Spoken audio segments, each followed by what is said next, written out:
компьютер. Я всегда, знаешь, когда летел в самолете или что-то, и вот видел, когда люди в ноутбуке работают. Да, что за сказка такая, да?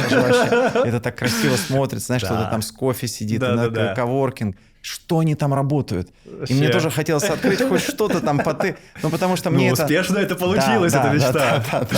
То есть вот именно вот этот вот, знаешь, такая ролевая модель мне очень нравилась, когда ты там постоянно перемещаешься, ты там ноутбук, какие-то там вопросы. Это вообще Для врача, который у кресла, привязан к креслу, это вообще другая жизнь. И замиксовать прием, который, безусловно, для меня является опорой и ключевым стержнем вообще всего остального, прием врачебный. Потому что я врач прежде всего, и мне важно вести прием, меньше вести прием.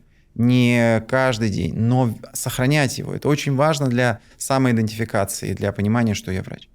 Но при этом добавить все вот эти вот дополнительные элементы, которые позволяют мне дистанционно влиять на результат, дало мне больше свободы.